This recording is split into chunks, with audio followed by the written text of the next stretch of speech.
Friends, இன்னைக்கு நம்ம பார்க்க போறது ஜாப்பனீஸ் அனிமி சீரிஸான டோனிகாவா சீசன் 1 எபிசோட் 1 தான் இன்னைக்குள்ள வீடியோல பார்க்க போறோம். நம்ம சப்ஸ்கிரைபர்ஸ்ல நிறைய பேர் லவ் ஸ்டோரி போடுங்க ப்ரோ அப்படின்னு சொல்லி கேட்டீங்க. ஸோ அதனால தான் என்னோட லெஜெண்டரி லிஸ்ட்ல இருக்கேன். நான் ரீசெண்டாக பார்த்த ஒரு லவ் ஸ்டோரி எனக்கு ரொம்பவுமே பிடிச்சிருந்தது. அதை போடலான்னு டிசைட் பண்ணேன். இது கப்பல் சம்மந்தப்பட்டது அப்படிங்கிறதுனால சின்ன பசங்க மோஸ்ட்லி பார்க்க வேணாம். சரி வாங்க நம்ம இன்னைக்குள்ள கதைக்கு போகலாம். இன்னைக்கு நம்ம பார்க்க போகிறது டோனிகாவா சீசன் 1 எபிசோட் 1. நம்ம ஹீரோக்கு ஆக்சிடென்ட் ஆகி ஒரே ரத்தமாக வந்துட்டு இருக்கு. என்னோட உடம்பு அப்படியே எரியிற மாதிரி இருக்கு. சாகும்போது இவ்வளோ வலி இருக்குன்னு நான் எதிர்பார்க்கவே இல்லை. நானும் சாக விரும்பல அப்படின்னு நம்ம ஹீரோ நினச்சிட்டு இருக்கோம். உனக்கு சாக விருப்பம் இல்லைன்னு எனக்கு தெரியும், கவலைப்படாத, நீ சாக மாட்டே அப்படின்னு ஒரு பொண்ணு வந்து நம்ம ஹீரோ கிட்ட சொல்கிறா. எனக்கு அப்படியே மயக்கமாக வந்துட்டு இருந்தது. எனக்கு ஒரு ஏஞ்சலோட வாய்ஸ் கேட்டுது. அப்போ நான் ஃபர்ஸ்ட் டைமாக என் ஒய்ஃப் கிட்ட பேசினேன் அப்படின்னு நம்ம ஹீரோ சொல்கிறேன். நம்ம ஹீரோ பிறந்த உடனே இவனுக்கு எதாவது டிஃப்ரெண்ட்டாக பேர் வைக்கணும், இந்த யூனிவர்ஸ்க்கு சம்மந்தமாக ஒரு பேர் வைக்கணும்னு அவங்க அப்பா நாசா அப்படின்னு பேர் வைக்கிறாரு. உன்னோட பேர் யூசக்கி நாசாவா அப்படின்னு அவங்க டீச்சர் சிரிக்கவும், என்னோட பேரை வளர்ந்தவங்களாம் ரீட் பண்ணும்போது எதுக்காக சிரிக்காங்கன்னே எனக்கு தெரில அப்படின்னு நம்ம ஹீரோ நினைக்கிறேன். அப்போ தான் அவங்க ஃப்ரெண்டு வந்துட்டு சொல்கிறான், நீ ஒரு ஆஸ்ட்ரோனட்டாக போறியா அப்படின்னு அவள் கேட்கும்போது தான் நம்ம ஹீரோக்கே தெரியுது நாசா அப்படிங்கிறது ஒரு ஸ்பேஸ் ரிசர்ச் சென்டர். தன்னோட பேரை கேட்கும்போது யாருமே தன்னை கலாய்க்க கூடாதுன்னு சொல்லிட்டு அந்த நாசாவோட இந்த நாசா தான் பெஸ்ட்டுன்னு சொல்லி எல்லாருக்கும் ப்ரூஃப் பண்ணணும்னு நம்ம ஹீரோ ரொம்ப கஷ்டப்பட்டு ஹார்ட் ஒர்க் பண்ணுறான். அவ்வளோ பெரிய ஸ்கூலில் நீ சேர போகிற அப்படின்னு டீச்சர் கேட்கும். ஆமாம் அப்படின்னு நம்ம ஹீரோ சொல்கிறான். அந்த ஸ்கூலில் சேர்றதுக்கு நிறையா கிரேடு தேவைப்படுது, நீ எல்லாத்துலேயும் ஏ கிரேட் தான் எடுத்து வச்சிருக்க, இருந்தாலும் உன் பேரண்ட்ஸ்கிட்ட ஒரு வார்த்தை அப்படின்னு அவங்க கேட்கும். இது டீச்சர் என்ன சொல்கிறீங்க, எங்கள் அப்பா அம்மாவும் என் வாழ்க்கையை வாழ போகிறதில்ல, என்னோட வாழ்க்கையை போகிறது. நான் தான் இந்த நாசா யூசிக்கோட பேர் இந்த உலகமே தெரிஞ்சுக்கணும், அந்த நாசாக்கு முன்னாடி இந்த நாசா லைட்டோட ஸ்பீடை ரீச் பண்ணுவேன் அப்படின்னு நம்ம ஹீரோ பேசுகிறான். அட்லீஸ்ட் அந்த ஸ்கூலில் சீட் கிடைக்கலன்னா ரெண்டாவது ஏதோ ஸ்கூல் ஆப்ஷனாக வச்சிருக்கேன்னு கேட்கும். எனக்கு அதெல்லாம் தேவையே இல்லை அப்படின்னு நம்ம ஹீரோ சொல்லுவோம். நீ என்ன வேணால் பிளான் போடும், ஆனால் விதி உனக்காக வேற ஒரு பிளான் போட்டு வச்சிருக்கோம் அப்படின்னு டீச்சர் அனுப்புகிறாங்க. இருக்கிறதுலே நான் தான் ஹையஸ்ட் ஸ்கோர் எடுத்திருந்தேன். அந்த ஸ்கூலில் நான் ஈஸியாக ஜாயின் பண்ணிடலான்னு நினச்சேன்.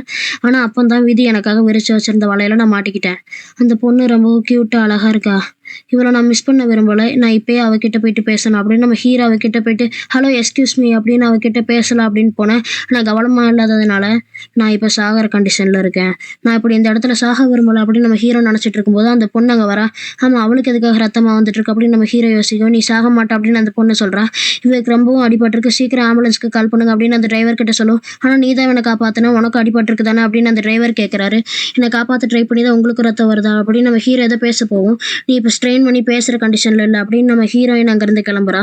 அவளை பார்க்கும்போது அந்த காகுயா கதை தான் எனக்கு ஞாபகம் வருது அப்படின்னு நம்ம ஹீரோ மயங்கிடுறான். அந்த பேம்பு கட்ட ஸ்டோரியில் அந்த காகுயா 3க்கு போகும்போது அவங்க அப்பாவாலேயும் தடுக்க முடியாது, அவங்க அந்த எம்பராலையும் தடுக்க முடியாது. இந்த கதையில் வந்த மாதிரி நான் அவளை மிஸ் பண்ண விரும்பல அப்படின்னு நம்ம ஹீரோ எந்திரிக்கிறான். ஆமாம் சீக்கிரம் வாங்க, அவருக்கு ரொம்ப பிளட் லாஸ் ஆயிருக்கு அப்படின்னு அந்த டிரைவர் பேசிகிட்டு இருக்கோம். அந்த பொண்ணு எங்க அப்படின்னு அவன் கேட்குறான். தம்பி உனக்கு நிறைய பிளட் லாஸ் ஆயிருக்கு, நீ படு அப்படின்னு அந்த டிரைவர் சொல்லுவோம். இது ஒன்று படுத்து தூங்குறதுக்கான நேரம் இல்லை அப்படின்னு நம்ம ஹீரோ கத்துறான். ஆனால் இதுதான் ரெஸ்ட் எடுக்கிறதுக்கான நேரம் அப்படின்னு அவர் நினைக்கிறாரு. நம்ம ஹீரோவுக்கு ரொம்பவுமே பிளட் லாஸ் ஆகிட்டு இருக்கு. ஆனால் அதையும் மீறி அந்த பொண்ணை தேடி போகிறோன்ட்டு நம்ம ஹீரோ ஓடிடுறான். அவளை மீட் பண்ணுறதா என்னோட விதினா, நான் எப்படியாச்சும் அவளை கண்டுபிடிப்பேன், அவளை நான் மிஸ் பண்ண விரும்பல அப்படின்னு நம்ம ஹீரோ ஓடுறான். நான் உங்களை கண்டுபிடிச்சிட்டேன், என்னை காப்பாற்றினதுக்கு ரொம்ப தேங்க்ஸ் அப்படின்னு நம்ம ஹீரோ சொல்லுவோம். இவ்வளோ அடிப்பட்டு நீங்கள் ஓடி வந்தது எனக்கு ஆச்சரியமாக இருக்குது அப்படின்னு நம்ம ஹீரோயின் சொல்லிட்டு இங்கே வந்து உட்காருங்க அப்படின்னு அவள் சொல்கிறான். நான் உங்கள் பக்கத்தில் உட்காந்தா எதுவும் பிரச்சனை இல்லைன்னு கேட்கவும், நீங்கள் என் பக்கத்தில் உட்காந்தா எந்த பிரச்சனையும் இல்லை, உங்கள் மண்டையில் ரொம்ப ரத்தம் வந்துட்டு இருக்கு, அதான் பிரச்சனையே, உங்களுக்கு இருக்கிறது ஒரு லைஃப் தான், அதை அப்படி வேஸ்ட் பண்ணாதீங்க அப்படின்னு அவள் தன்னோட கோட்டை கழட்டவும். உங்களுக்கு குளிர்லையா அப்படின்னு நம்ம ஹீரோ கேட்குறான். எனக்கு குளிருது தான், ஆனாலும் உங்களுக்கு ரொம்ப பிளட் லாஸ் ஆகிருக்கு, நீங்கள் ரொம்ப வார்மாக இருக்கணும், நீங்கள் என்ன தான் நார்மலாக இருக்க ட்ரை பண்ணாலும் உங்கள் உயிருக்கு ஆபத்து. நம்ம ஹீரோ எந்திரிச்சு போவோம். நான் சொல்லலை உங்களால் எந்திரிச்சு நடக்க முடியாது, நீங்கள் இப்படியே விட்டா இறந்துருவீங்க, நீங்கள் இங்கே இறங்குன்னு ஆம்புலன்ஸ் இங்கே வர வைக்கிறேன் பாய் அப்படின்ட்டு அவ கிளம்புவோம். என் உடம்புல எரியுது, எனக்கு மயக்கமாக வருது, இருந்தாலும் அப்படின்னு நம்ம ஹீரோ வெளியே வருவோம். உனக்கு என்ன பைத்தியமா, நீ இப்படியே போனால் இறந்து போயிடுவேன் அப்படின்னு நம்ம ஹீரோயின் சொல்லுவோம். அதுக்கு முன்னாடி நான் வந்துட்டு ஒரு விஷயம் சொல்லுவேன். நான் பார்க்கும்போது அந்த பிரின்சஸ் காகுயா மாதிரியே இருக்கு. மூணுலேருந்து அவளை கூட்டு போகிறதுக்கு ஆளுங்க வந்தப்போ அவளை திரும்ப பார்க்க மாட்டோம்னு தெரிஞ்சா அவங்க அப்பாவும் அந்த எம்பரரும் பெருசாக எந்த ஸ்டெப்பும் எடுக்கல. உண்மையாக லவ் பண்ணுற ஒருத்தவங்களை திரும்ப பார்க்க மாட்டோம்னு தெரிஞ்சா அவங்களுக்காக எவ்வளோ வேணால் போராடலாம், அதில் உயிரே போனாலும் சரி.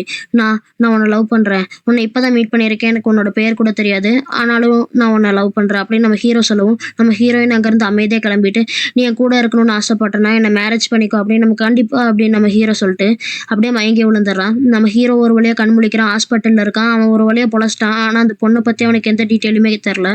அந்த பொண்ணுக்கு என்ன பிடிக்கல போல், அதனால தான் அதுக்கு நீ என்னை மேரேஜ் பண்ணணும்னு சொல்லி அவளோட வழியில் நான் ரிஜெக்ட் பண்ணிட்டா. ஆனாலுமே நான் எப்படியாச்சும் அந்த பொண்ணை திரும்ப பார்க்கணும் அப்படின்னு நம்ம ஹீரோ வந்துட்டு சாதாரண ஹை ஸ்கூலில் தான் படிக்கிறான்.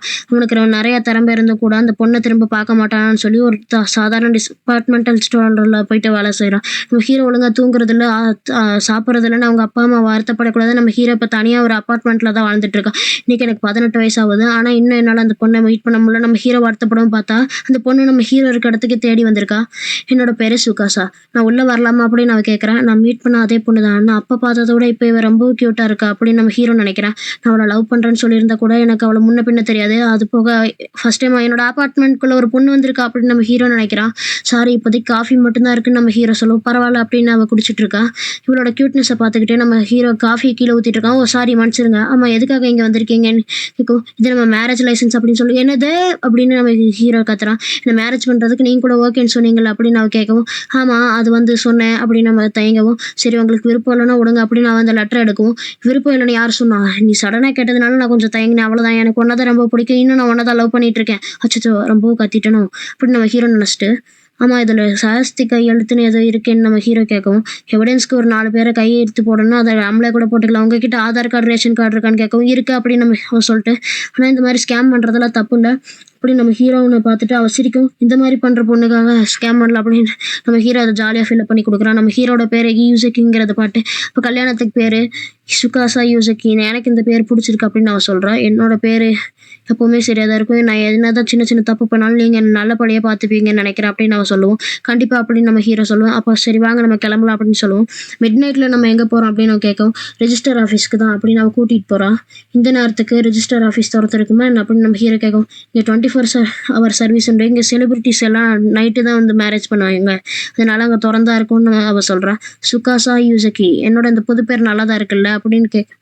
ஓ ஆமாம் நல்லா தான் இருக்கு, ஆனால் என்னோட பேரில் தான் பாரு காமெடியான நாசான்ற பேர் சேர்த்து இருக்கு அப்படின்னு அப்போ தான் நம்ம ஹீரோ ஒரு விஷயத்தை யோசிக்கிறான். நாசாங்கிற என்னோட பேரை கேட்டு கிண்டல் பண்ணாமல் நார்மலாக இருக்க ஒரே பண்ணி இவ தான் அப்படின்னு அவன் நினைக்கிறான்.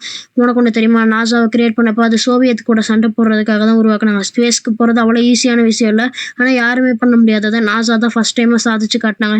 நாசாங்கிறது உண்மையிலுமே ஒரு அற்புதமான நேம்.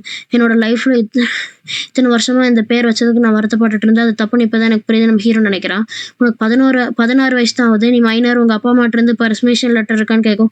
இதோ இருக்குது அப்படின்னு நம்ம ஹீரோயின் கொடுக்குறா.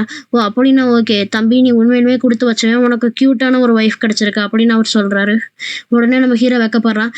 எல்லாருக்குமே நாங்கள் வெட்டிங் கிஃப்டாக இதை கொடுப்போம் அப்படின்னு அவர் ஒரு பூச்செடியை கொடுக்குறாரு. மேரேஜுங்கிறது இவ்வளோ சிம்பிளாக இருக்கும்னு எதிர்பார்க்கவே இல்லை அப்படின்னு நம்ம ஹீரோ சொல்லுவோம். உங்களோட ஒய்ஃபோட கையை பிடிச்சி நடக்கீங்களா அப்படின்னு அவள் கையை கொடுக்குறான். ஓ ஆமாம் இவன் என்னோட ஒய்ஃப் அப்படின்னு நம்ம ஹீரோ அவளோட கையை பிடிச்சிட்டு, இதுக்கப்புறம் இந்த கையை எப்போ வேணாமல் பிடிச்சிக்கிறேன் அப்படின்ட்டு அவள் கையை இறுக்கி பிடிக்கிறான். நீங்கள் ரொம்ப டைட்டாக பிடிக்கிறீங்க, எனக்கு வலிக்குது அப்படின்னு நான் சொல்லுவோம். ஓ சாரி அப்படின்னு அவன் சொல்கிறான். எப்போ என் கையை பிடிச்சிட்டே இருக்குன்னு ஆசைப்பட்றீங்களா நான் கேட்கும். ஐயோ மைண்ட் வாய்ஸ்னு சத்தமாக பேசிட்டேனா அப்படின்னு அவன் பதறவும், நான் உங்களோட ஒய்ஃப், எப்போனாலும் நீங்கள் என் கையை பிடிக்கலாம் அப்படின்னு அவன் சொல்லுவோம். சரி ஓகேன்னு சொல்லிட்டு இவங்க 2 பேரும் நடந்து போகிறாங்க. எனக்கு ஒரு முக்கியமான வேலை இருக்குது, அதை முடிச்சுட்டு வந்துடுறேன். ஆமாம் உங்கள் வீட்டில் எத்தனை பெட் இருக்குது அப்படின்னு அவன் கேட்கவும், 1 தான் அப்படின்னு நம்ம ஹீரோ சொல்கிறான். சரி நான் வேலையை முடிச்சுட்டு வந்து உங்களை மீட் பண்ணுறேன் அப்படின்னு அவன் கிளம்புறான். ஒரு பெட்டு தான் இருக்குது, நாங்கள் 2 பேரும் கல்யாணம் முடிஞ்சவங்க, சரி ஒரே பெட்டில் தான் தூங்க போகிறோம் அப்படின்னு நம்ம ஹீரோ கத்துறான். இந்த இடத்துல இந்த எபிசோட் முடியுது. நான் ஃபஸ்ட்டே சொல்லிட்டேன், இது கப்பல் சம்மந்தப்பட்ட லவ் ஸ்டோரிங்கிறதுனால சின்ன பசங்க யாரும் இதை பார்க்காதீங்க. லைஃப்பில் எல்லா கப்பலும் பண்ணுற நார்மலான விஷயங்கள் தான் இதை காட்டுவாங்க. அண்ட் இதில் 18+ சீன் எதுவும் பெருசாக வராது. ஸோ நீங்கள் எதுவும் கவலைப்பட தேவையில்ல. நம்ம ஹீரோக்கு 18 வயசு, நம்ம ஹீரோயினுக்கு 16 வயசு. இவங்க இந்த வயசுலேயே கல்யாணம் முடிச்சிட்டாங்க. இதுக்கப்புறம் வர எபிசோட் எல்லாமே வேறு லெவலில் சூப்பராக இருக்கும். ஸோ மிஸ் பண்ணாமல் பார்த்து என்ஜாய் பண்ணுங்கள். தேங்க்யூ ஃபார் வாட்சிங். பை கைஸ், நெக்ஸ்ட் எபிசோடில் மீட் பண்ணலாம்.